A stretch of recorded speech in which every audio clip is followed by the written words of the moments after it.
Let's start off this book. I'm going to use the chapters as guides. And the first chapter that I'm going to share with you has to do with the 3 things that all my successful friends have in common. And it's only 3 things. It doesn't matter their education, the money they came from, where they were born, how old they are, color of their skin, whether they're gay or straight. These 3 things they all have in common.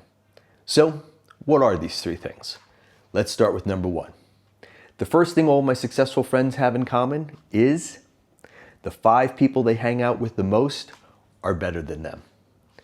It doesn't matter what they're doing. If you want to play in a band and you want to become better, make sure the 5 people around you who are in the band, if there's 3 people in it, make sure they're all better than you.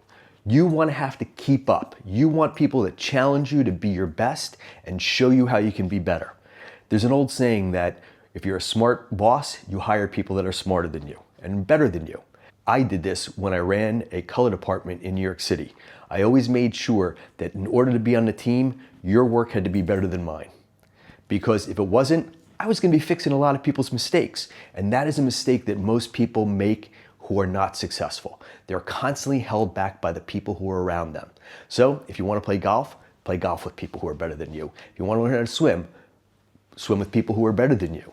If you want to be in business, make sure you're hanging out with people who are more successful than you in business, and that's how you're going to be successful too. A story that I share in the book is I was at a convention one time and I got into a cab very early in the morning. And as I took off, the cab driver turned around and said to me, "Are you successful?" And I said, "Yes, I am." He said to me, "Are you a stockbroker?" And I said, "No, I'm not."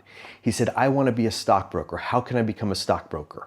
I asked him, "Do you hang out with stockbrokers when you're not at work?" He said, "No." I said, "If you're not hanging out with stockbrokers when you're not at work, you're probably going to still end up driving a cab." And that is true. If you want to do something in life, if you want to be a photographer and you're sitting behind a desk right now, start shooting pictures. If you want to write a book, write a book. The only person that's holding you back from success is you. And if you want to create that success and you don't know how to do it, hang out with people who have written books. Hang out with people who are doing the things you want to do. They will teach you. They will show you the path to success. It is not an accident. Successful people all do the same things. Unsuccessful people do all different things. That is something that is true in life everywhere. So number 1, you want to be successful? The 5 people you hang out with the most, make sure that they're better than you. Doesn't mean that they're smarter, doesn't mean that they're better people. It just means that they can do that one thing better than you. Maybe it's diving. You want to be a diver. The whole rest of their person's life is a mess, but boy, are they a great diver. Hang out with them for that. And then find other people for the other things that you want to do in life. This is an easy key to success. 5 people you hang out with, make sure they're better than you. Number 2 in my book of the things that all of my successful friends have in common is they travel. I'm here in Vietnam right now. This is my 32nd country that I've been to. I've actually taught in 15 countries. But all of my successful friends have traveled. And the reason why that's so important is because it teaches you that your normal or what you think is right is not necessarily right everywhere. The more normals you know from around the world, they might not be normal to you, they might not be even acceptable to you as normals, but you realize that that is normal for other people, and therefore you have to understand that it is also acceptable in other parts of the world. And once you realize what is acceptable in other parts of the world, you might find that the way you've been doing things for years just doesn't really make sense. I'll give you an example. I traveled to Asia for the first time, and you know what? In Asia, they really don't use toilet paper. Instead, they use this little gun that you shoot yourself with to clean yourself off. And the first time you try it, I tell you, it's a weird thing. But then once you realize and you think to yourself, as most Asian people will tell you, if you had something dirty on you, would you rather go and wash it off, or would you rather wipe it with a towel? And you know what? When you think about it that way, if I had something on my arm that I did not like, I would want to wash it off. I would want to spray it with water. I wouldn't want to just take a towel and wipe it all over the place. And you start to realize, hey, that's not normal to me, but that maybe makes sense. And there's so many other things in the world that are like that. You find out as you travel that things that you never thought somebody would eat, they eat.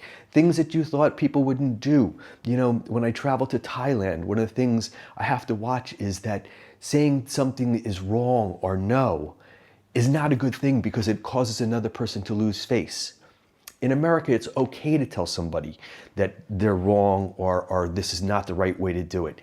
In Asia, you don't do that, especially Thailand, because it would embarrass somebody else. So you find different ways of saying, well, have you ever thought about doing it this way maybe? Or sharing with them new ideas and knowledge. Traveling makes you better because it teaches you life lessons every day. And the experiences that you get from travel will never leave you. So if you want to invest in your future, maybe don't pay $100,000 for an education. Maybe take $20,000 and go for a trip around the world and understand what works every place in the world. It will grow your mind. It will grow your soul. It will make you a more complete person because you will have more ideas of what you can do when you're trying to find the answer of what works right for you now. So, second thing all my friends have in common that are successful, they've all traveled. Number 3, and this is the third of 3 things that my friends who are all successful have in common. And the final thing is they make their own jobs. All of my friends who are successful make jobs. They don't get jobs. I don't think I've ever gotten a job in my life except for when I was younger, and that was probably as a dishwasher. I have always gone to companies and said to them, this is what I want to do for you. Or I started doing something that then a company came to me and said, could you do that for us? For anybody who's younger, you probably get this already because you've started a YouTube channel, you've started a TikTok, you have an Instagram, and people have noticed you.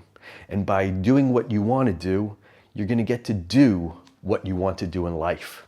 Because people will say, hey, can you do that for me? So, don't wait to get a job because then you're waiting for somebody else to pick you. Instead, create the jobs that you want.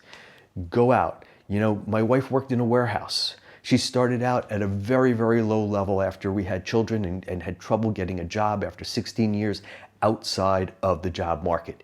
She couldn't even get the job as a receptionist at a local senior care facility because they said she didn't have enough of receptionist experience. She has 2 degrees from FIT. She ran the display department for Nordstrom's and opened up Nordstrom's around the world. She's a highly successful woman. But because she had been out of the job market for 16 years, she ended up starting at a job in a warehouse at about $13 an hour and came home crying the first day. But you know what?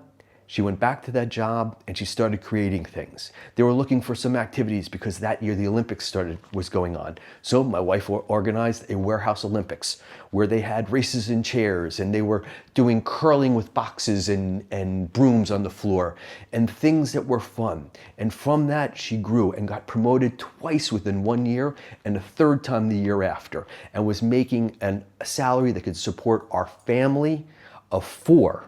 Within 2 years, actually within 1 year, but within 2 years we were comfortable because she created a life and a job that she enjoyed going to, and she loved that job because she wasn't doing what people were telling her to. She was doing things that people were asking her to do. So, don't get a job, make a job. Even if you're working for a corporation, look around, see what you want to do, write a proposal. Every year when I would go back to a job that I had with a contractor that was contracting me for another year, they let me know that they wanted to extend my contract. I let them know what I wanted to do during that year. And you know what? They always said yes. Because you start to realize nobody else is doing this. Nobody else is bringing them ideas. And it makes their life a lot easier when you have somebody working for you who understands what they can do for you and how they can create success for you. And you know what? If my life fails, it's because the job I created failed, not because somebody else had control over me and was making sure that I wasn't having the success I wanted. So, 3 things all my successful friends have in common. 5 people they hang out with the most are better than them, whatever they do. Second thing, they've all traveled because traveling teaches you that your normal is not normal and maybe the way other people are doing things might be better. And the third thing is you create your own jobs. Don't try to get a job. Make the job you want, make the job you love, and that will help you create a life that you love. This is Patrick McIvor. Those are my 3 keys for success that I've learned from all of my successful friends, and hopefully they'll help you create the success you want too.